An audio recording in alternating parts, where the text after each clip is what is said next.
is 12 o'clock. Here's the midday news. First, the top stories. Transfusion service worried over drop in number of blood donors in Ogun. Oshimaju meets Southeast leaders, asks them to speak out against hate speeches. Code of Conduct Tribunal clears Saraki of false assets declaration charges. NUT issues deadline to 19 states to clear salary arrears of their teachers. In foreign, President Trump faces probe for alleged obstruction of justice. 18 killed, others injured in suicide attack on Somali restaurant. Good afternoon, I am Aghemerio Oaikhenan, bringing you the news in detail shortly. Other news in detail. The National Blood Transfusion Service has expressed concern over the reluctance of people to voluntarily donate blood into the blood bank in Ogun State. Most of the donors, according to the Blood Transfusion Service, do it for money. The state coordinator of the service, Dr. Olushola Adeniji, made this known in Abeokuta while addressing the newsmen on the sideline of the event marking the 2017 World Blood Donor Day, says the most of the few voluntary donors are demanding money. According to the coordinator, there is urgent need to reverse the situation in order to attain the 100% voluntary blood donation in the state. The breakdown of blood donations in Ogun State, according to Adeniji, shows that voluntary non-remunerated blood donation stands at 10%, family replacement donations represent 30%, while commercial donations account for 60%. From voluntary non-remunerated donors, about 30% from family replacement donors, and 60% are from the paid or commercial donors. We will continue to sensitize our people about the importance of voluntary non-remunerated donations. Research that has been done shows that the safest donors are from voluntary non-remunerated donors, and the safest bloods are from voluntary non-remunerated donors. Permanent Secretary in the State Hospital Management Board, Dr. Inde Adesanya, advocates the establishment of efficient trauma care centers across the state. He also called for a relationship between relevant agencies such as Nigerian Red Cross, National Emergencies Management Agency, Nigeria Police Force, Federal Road Safety Corps, Nigerian Security and Civil Defense Corps to cope with emergency situation in the state. Acting President Yemi Osinbajo has asked the Southeast leaders to speak out against hate and divisive speeches, saying they are capable of breaking up the country. He promised that the ongoing consultations will address the rising waves of agitations and proclamations. Osinbajo, speaking at a meeting with the leaders of thought from the Southeast region at the Presidential Villa Abuja, also warns them against falling into the temptation of engaging in tit-for-tat. He explains that the voices of the leaders must be heard and heard loud and clear at this critical period of Nigeria's history in the defense of what is truly beneficial to the country and the people. According to the acting president, wars are often started with hate speeches or hateful conduct, and when violence and war, which are easy to start, begins, it is always near impossible to end them. Government, he says, will exercise its responsibilities in upholding the peace and security of Nigeria, while reminding leaders at all levels that they carry the burden of securing peace and progress of their people. In attendance at the meeting, which is a follow-up to the Tuesday's edition with the Northern leaders, were the Senate President, the Speaker of the House of Representatives, the National Security Advisor, as well as governors of Imo, Anambra, Ebonyi, Abia, and Enugu State. Others are the Deputy Senate President Ikekweremadu, Senator Ken Inamani, former Governor Chukwuemeka Ezefe, Senator Eninaya Abaribe, Senator Joy Emodi, as well as the Catholic bishops of Nsukka and Oka. Also at the meeting were Inspector General of Police, the Chief of Defense Staff, and Science and Technology Minister. Code of Conduct Tribunal (CBT) has cleared the Senate President Bukola Saraki of charges of false declaration of assets and anticipatory asset declaration. The tribunal discharged and acquitted Saraki of all the 18-count charges filed against him by the Federal Ministry of Justice. The tribunal's chairman, Justice Danladi Umar, upheld the nil case submission pleaded by Saraki, and Justice Umar says the prosecution on the cross-examination failed to provide adequate evidence to make the Senate President to defend himself against charges filed against him. Saraki's lawyer, Paul Irukoro, applauds the ruling. Who has to spend all the time preparing to fight for his own freedom. I do not think that a government like that can get the very best. And that's why we are glad that whatever it was that compelled this trial in the first place, we are happy. The tribunal prosecutor, Pius Akuta, says he will get a copy of the ruling for the next line of action. The ruling, so once we get the ruling, well, it's not a judgment, it's a ruling. But if you like to call it judgment, because it has gone in depth and all that, so you can call it judgment, but it's a ruling. And 62,140 candidates are to rewrite the 2017 Unified Tertiary Matriculation Examination (UTME).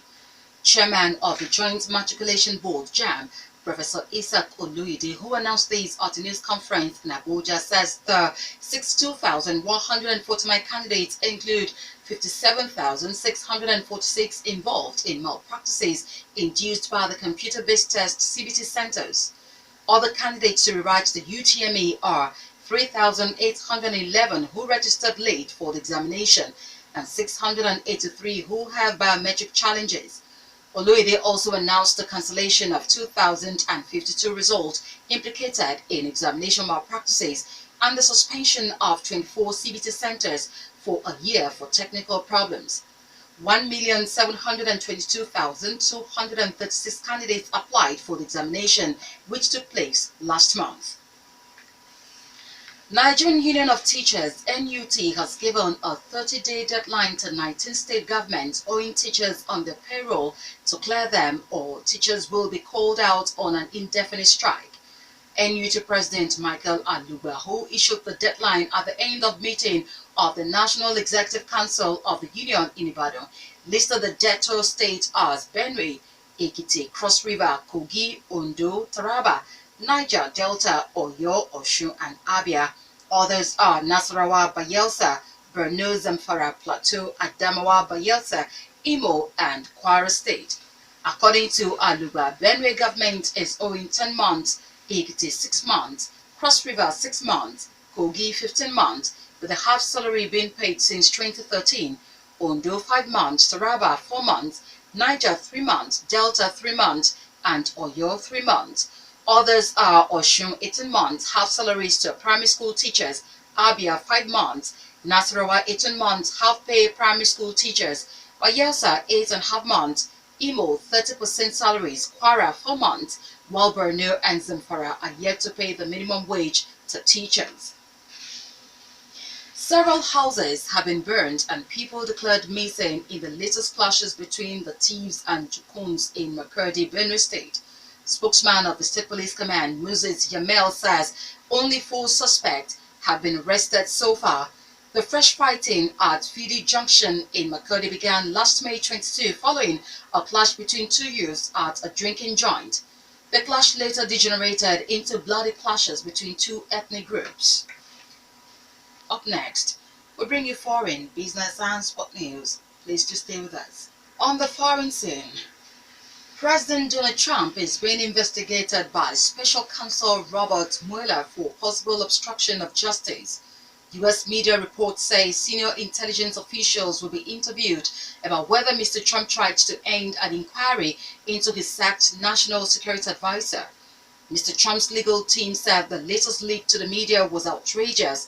Mr. Mueller is overseeing an FBI inquiry into Russia's alleged meddling in the 2016 U.S. election and any Trump links to it.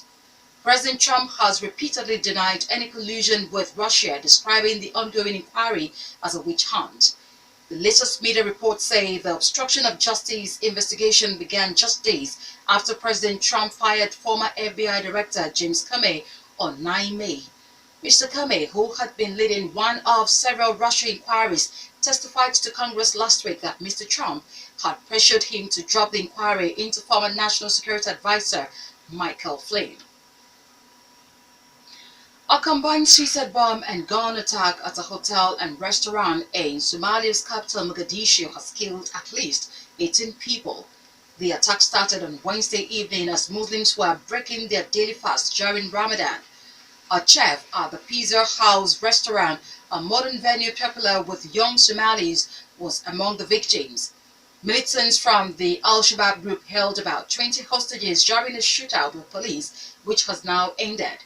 The Al-Qaeda-affiliated group admitted carrying out the attack early on Thursday, in which a car rigged with explosives hit the posh hotel next to the restaurant, the only venue in Mogadishu with a disco. Gunmen then entered the Pizza House restaurant next door, seizing hostages. Residents reported gunshots throughout the night, but the situation is now calm. And now in business, shareholders of UAC of Nigeria PLC have approved its bid to raise 15.4 billion naira from the capital market to consolidate its capital base amidst the economic recession.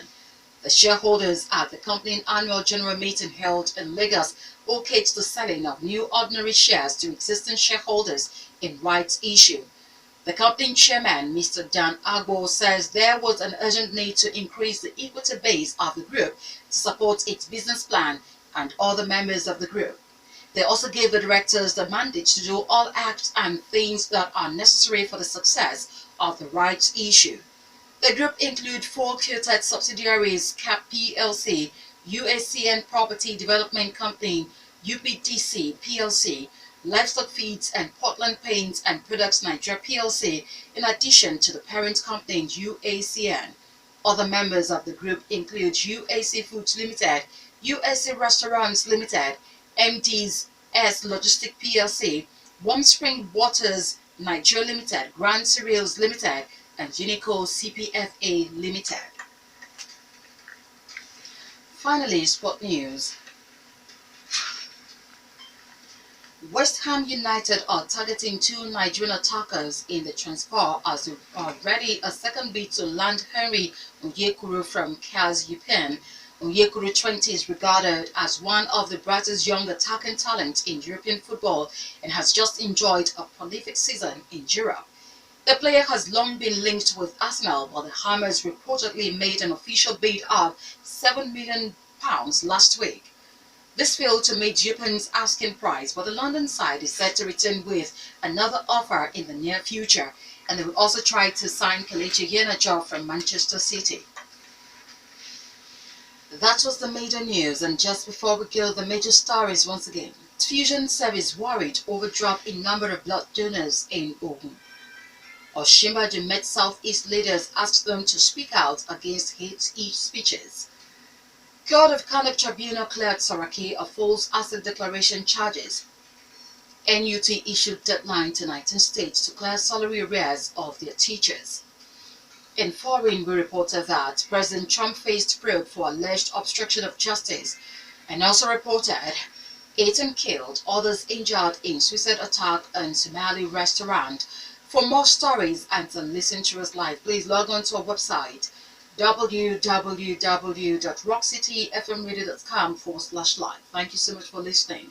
I am Aghemerio Oaikhenan. Good afternoon.